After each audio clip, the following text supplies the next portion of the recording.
பிரியமானவர்களே, ஆண்டவராகிய இயேசு கிறிஸ்துவின் நாமத்தினாலே உங்களை வாழ்த்துகிறேன். இந்த நாளிலும் நம்முடைய தியானத்திற்காக யாத்திராகமத்தின் புஸ்தகம் 14ஆம் அதிகாரம் 22வது வசனத்தை நான் வாசிக்கிறேன். இஸ்ரவேல் புத்திரர் சமுத்திரத்தின் நடுவாக வெட்டாந்தரையிலே நடந்து போனார்கள். அவர்கள் வலதுபுறத்திலும் அவர்கள் இடதுபுறத்திலும் ஜலம் அவர்களுக்கு மதிலாக நின்றது. எனக்கு அன்பானவர்களே, தடைகளை நீக்குகிற தேவன் முன்பதாக நடந்து போகிறார் என்பதை நேற்றைய தினத்திலே நாம் தியானித்தோம் அல்லவா? இன்றைக்கும் அதே வசனத்தை தொடர்ந்து தம்முடைய ஜனங்களாகிய இஸ்ரவேல் ஜனங்களை தேவனாகிய கர்த்தர் எகிப்திலிருந்து விடுவித்த பின்பு அவர்கள் முன்னோக்கி செல்லக்கூடாதபடிக்கு செங்கடல் அவர்களுடைய பாதையை வழிமறித்தது. அப்பொழுது தேவன் தம்முடைய ஜனங்களை வழி நடத்துகிறதற்காக அவர்களுக்கு பாதையை உண்டு பண்ணுகிறதற்கு கடலை இரண்டாக பிளந்தார்.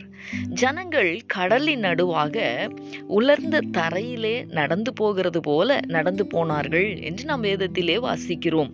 அன்பரே, இன்றைக்கும் செங்கடலை போல உங்களுடைய வழிகளில் நீங்கள் முன்னேறி கடந்து செல்லக்கூடாதபடிக்கு தடை செய்கிறதான எல்லா தடைகளையும் நீக்கி போடுகிறதற்கு தேவனாகிய கர்த்தர் உங்களுக்கு முன்பதாக நடந்து போகிறார். உங்களுடைய பாதையிலே காணப்படுகிற அந்த தடைகளை தேவன் உங்களுக்காக நீக்குகிறார். நீங்கள் ஜெயமாக வழி நடந்து கடந்து செல்லுவீர்கள்.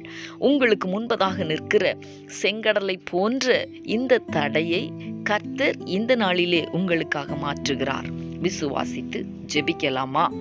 எங்களை நேசிக்கிற எங்கள் அன்பின் பரலோக தகப்பனே, ஆசீர்வாதமான இந்த நாளுக்காக உமக்கு நாங்கள் நன்றி செலுத்துகிறோம். தடைகளை நீக்கி போடுகிற தேவன் தம்முடைய ஜனங்களாகிய இஸ்ரவேலருக்கு முன்பதாக செங்கடலை பிளந்தது போலவே இந்நாட்களிலே உம்முடைய பிள்ளைகள் முன்னோக்கி கடந்து செல்லக்கூடாதபடிக்கு காணப்படுகிற எல்லா தடைகளையும் கர்த்தர் மாற்றுகிறதற்காக உமக்கு நாங்கள் நன்றி செலுத்துகிறோம்.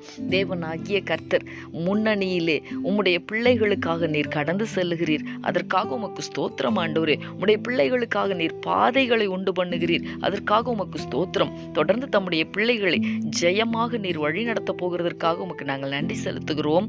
இயேசு கிறிஸ்துவின் நாமத்தில் வேண்டிக் கொள்ளுகிறோம் நல்ல பிதாவே. ஆமேன், ஆமேன்.